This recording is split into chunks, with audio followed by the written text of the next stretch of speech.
It's Wild 94.1 Hits and Hip Hop. You got Gordy Stiff backstage, LDS number 13. And, of course, we got Young Money, baby. Trizzy in the building. What up, fam? What's going on, man? How are you? Doing good, bro. Yeah, that's good. First time in the Bay Area?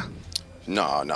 Oh, okay. I've been to Tampa before. Okay. Just wanted to get things straight. Yeah. Give you some warnings about the ladies out here. I can see what they're about already just from walking in. But yeah, I saw some nice things on my way in. But yeah, no, I've been to Tampa. Tampa shows a lot of love, man. Definitely. You know, I'm a new Miami resident too, so I'm with this whole Florida thing, you know. So. Now, did Uncle Luke roll out the red carpet for you? I don't think so.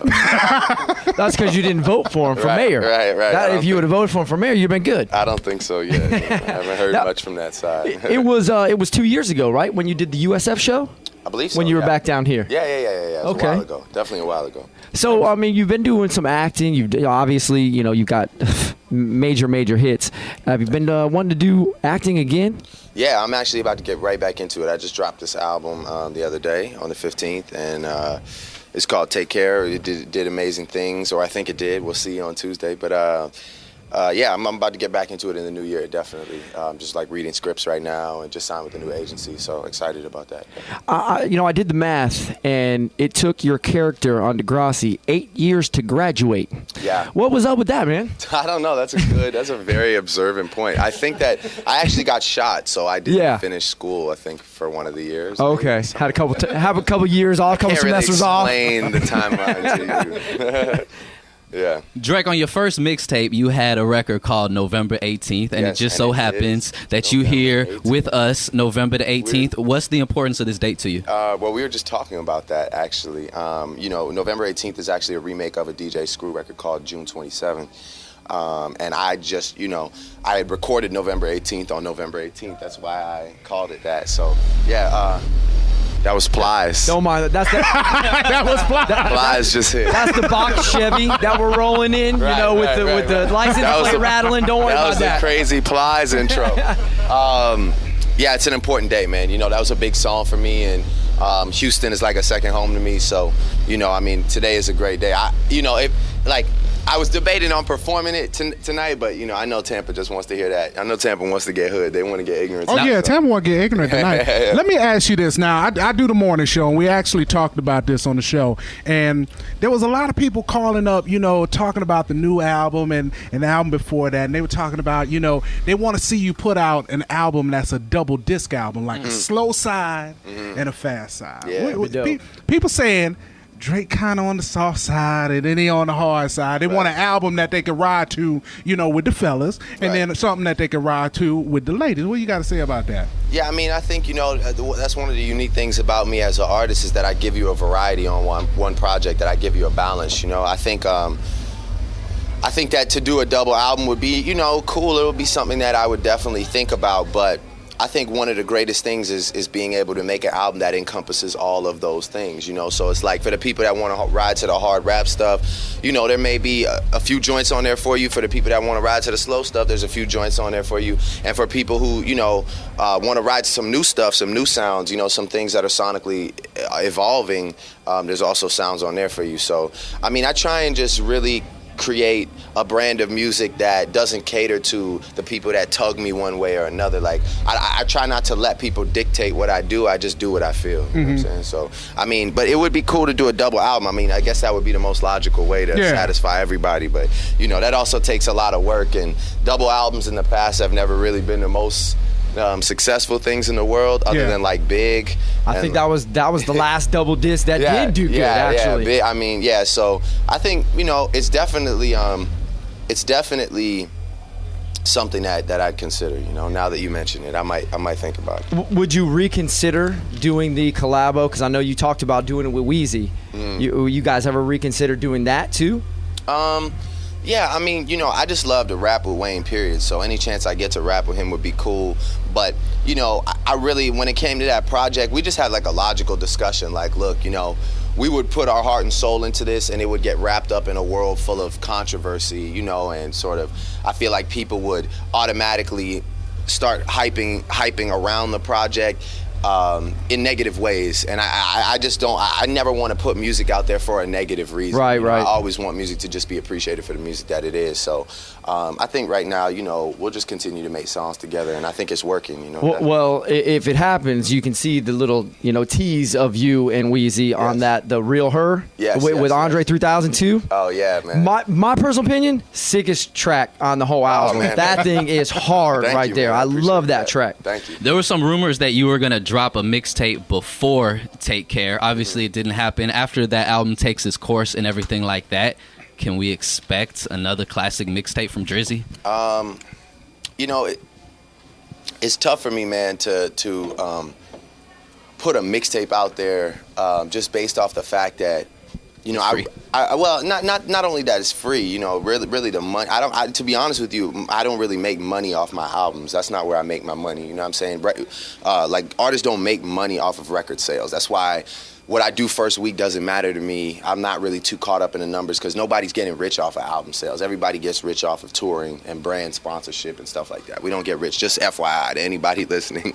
We don't get rich off of album sales. So no, it's not the fact that it's free, but it's just more the fact that the amount of work that I would put into a mixtape, I mean, I kind of may as well call it an album. Like, So Far Gone was a full-blown album, you know? There were a couple, like, I redid a couple songs, but I redid them to the point that if I was signed at that time, I probably would have cleared them and I would have made it an album, you know? So, I mean, I feel like I'm becoming more of an album artist. I value my music a lot. You know, I could give you mixtapes all the time, but I kind of feel like if you really care about what you do and if the fans really care about what you do, it's a great outlet, man, to get started. It's a great outlet when you're hungry. It's a great outlet when you're undiscovered and hungry. Sorry, but I am like discovered and hungry. So it's like I'd rather give you more albums to listen to, more moments in time. That way I could put money behind it. I could push it in your face. I can make it more accessible for you. Whereas like if it's a mixtape, you know, it might just disappear. I mean, I think there's a lot of people, you know, on the internet right now trying to rap and put out mixtapes. And I think that the fact that I'm in a blessed position to like put out an album, I'd like to continue putting out albums. But I do obviously, you know, I basically put a whole mixtape out during the cycle of this album, like songs like Free Spirit, Club Paradise, Trust Issues. I mean, even like to the I'm On One, She Wills. Like, you could piece a mixtape together and say, oh, well, that's a whole nother album right there. So, I mean, I'm always going to over deliver as far as music goes. Now, do you ever think, like, with Trust Issues, like, if you drop that on a mixtape, you're like, damn, I should have saved that one for the studio album? I never save music. That's one thing I never do. I never save music because music to me is like a sketchbook. So I'll do a drawing like Take Care, and the whole album cycle is a drawing. That's how I felt on that day.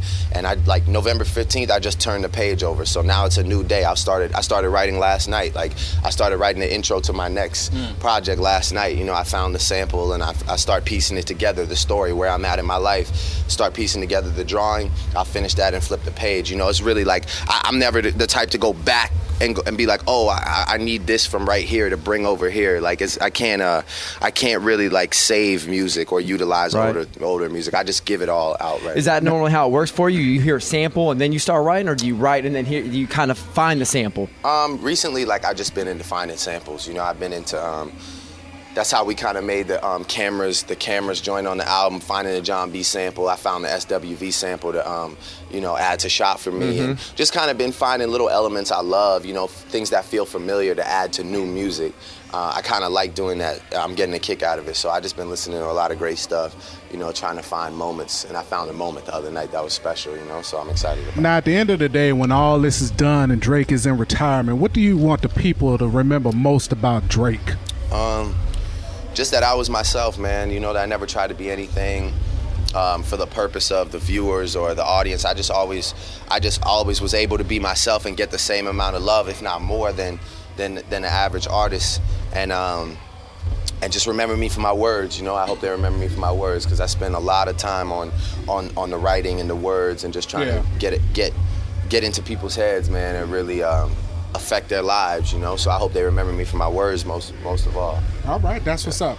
It's Wild 94.1 Hits and Hip Hop. We got Drake backstage at Last Damn Show. Yeah. Speaking of So Far Gone, we had this conversation at the radio station. We almost felt like that first mixtape album, whatever you want to call it, kind of resurrected Trey Songz's career. Oh, wow. So how was that initial contact made? And there was a lot of people that agree with that. A lot of people felt like that. Wow.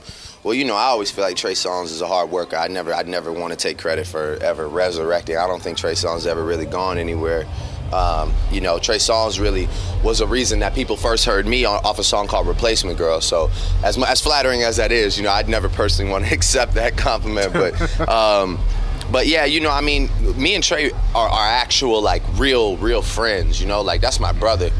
That's like that is the first person I ever worked with, you know what I'm saying? Like, that was the first person to ever extend a hand to me and say, you know, I'll work with this guy. I don't know who he is, but, you know, I had some bread and he listened to my music and liked it. So, you know, he's one of the first people to ever really embrace me as an artist. And from there, you know, we just continue to work together. We did so much in such a short period of time that, you know, it's been a while since me and Trey have done anything. And, you know, he was supposed to be on a song on this album. And, you know, unfortunately, it just didn't end up working out. But me and Trey, you know, always work together. That's always my brother, man. That's like somebody that I truly have love for. So that connection's always there, definitely. Now, how do you decide who you're going to collaborate with? I mean, because you're so hot in the game, you and Nicki, Wayne, Young Money. How do you decide who you're going to collaborate with?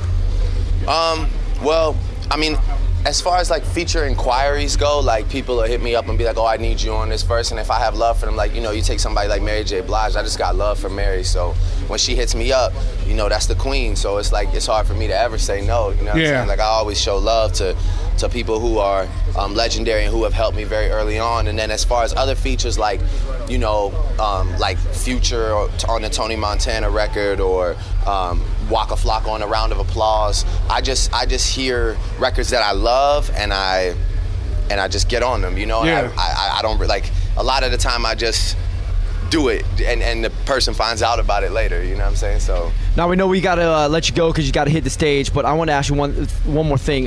With all the successes you've had in such a short period of time, you know, platinum albums, awards, acting, what is there left for Drake to do? Man, just more of everything that we've started to accomplish, because this is still really the beginning. This is my second album.